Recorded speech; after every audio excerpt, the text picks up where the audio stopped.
मौत, एक ऐसी सच्चाई जिसे कोई झुठला नहीं सकता। पर कभी ये ख्याल आया है कि इसके बाद होता क्या है? ये वो सवाल है जो हजारों सालों से हम सबको कहीं ना कहीं सोचने पर मजबूर करता आया है। और जानते हैं, अलग अलग सभ्यताओं और ग्रंथों ने इसका जवाब देने की कोशिश भी की है। तो सवाल घूम फिरकर वहीं आ जाता है कि जब सब खत्म हो जाता है तो असल में होता क्या है? क्या सब कुछ बस खत्म, या फिर किसी नए सफर की शुरुआत होती है? इसी गुत्थी को सुलझाने के लिए आज हम एक खास ग्रंथ की मदद लेंगे, गरुड़ पुराण। पता है, इसमें मौत के बाद आत्मा के पूरे सफर का एक एक डिटेल में जिक्र मिलता है। तो चलिए इसी के जरिए इस रहस्य को समझने की कोशिश करते हैं। तो इस सफर का जो सबसे पहला और कह सकते हैं सबसे जरूरी हिस्सा है, वो है मौत के फौरन बाद के 13 दिन। ये एक तरह से वो वक्त है जब आत्मा इस दुनिया और आगे के सफर के बीच में होती है। अब देखिए, मौत का जो पहला मोड़ है ना, वो हर किसी के लिए एक जैसा नहीं होता। सब कुछ इस बात पर निर्भर करता है कि जीते जी कर्म कैसे थे। गरुड़ पुराण बताता है कि जिनकी आत्मा पुण्य वाली है, उन्हें तो यमदूत बड़े सम्मान से एक दिव्य विमान में ले जाते हैं। लेकिन जिनकी आत्मा पापी हैं, उनको डरावने यमदूत जबरदस्ती घसीटते हुए ले जाते हैं। मतलब कर्मों का हिसाब किताब तो वहीं से शुरू हो जाता है। और ये जो 13 दिन है ना, इनका एक पूरा सिस्टम बना हुआ है। सबसे पहले 24 घंटे के अंदर आत्मा को यमलोक ले जाया जाता है। वहां उसे उसके पूरे जीवन का एक ट्रेलर दिखाया जाता है, मतलब उसके सारे कर्म। इसके बाद आत्मा को वापस उसके घर भेज दिया जाता है 13 दिनों के लिए।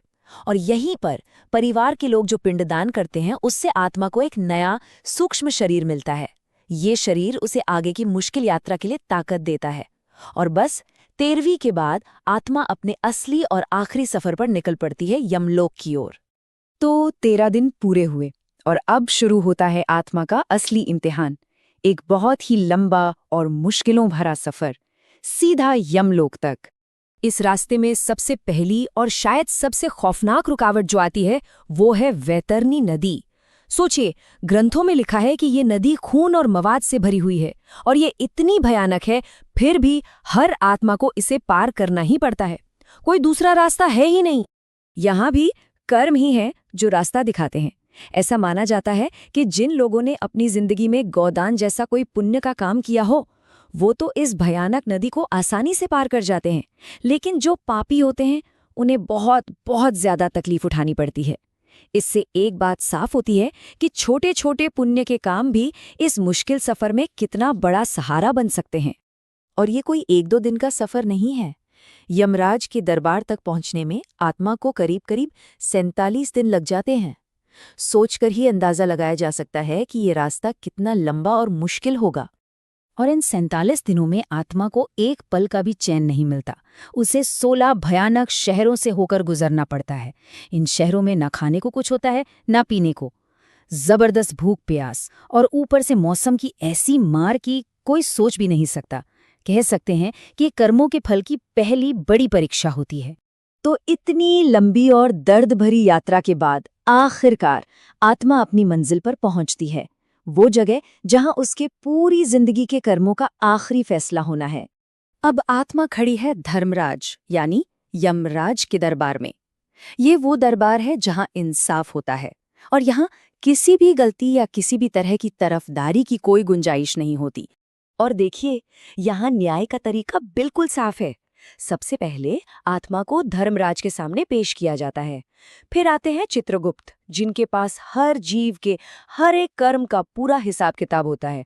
वो उस आत्मा के अच्छे बुरे छोटे बड़े हर काम का पूरा बही खाता पढ़कर सुनाते हैं, और बस उसी रिकॉर्ड के आधार पर आखिरी फैसला सुना दिया जाता है।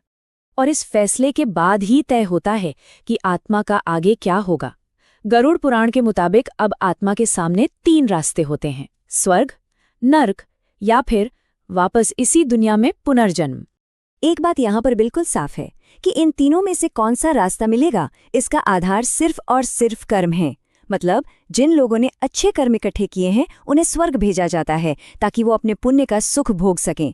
जिन्होंने बुरे कर्म किए, उन्हें सजा के तौर पर नरक में कष्ट झेलने पड़ते हैं।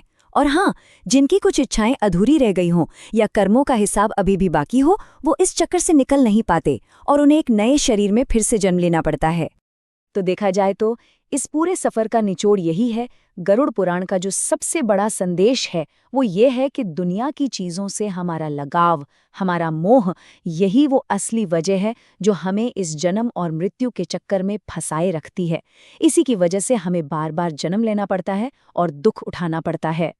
तो आज हमने मौत के बाद आत्मा के इस लंबे सफर को समझा, लेकिन कहानी यहाँ खत्म नहीं होती। क्या कोई ये जानता है कि कर्मों के हिसाब से मिलने वाले स्वर्ग और नरक के भी कई अलग अलग प्रकार होते हैं? ये सवाल हमें सोचने पर मजबूर करता है कि हमारे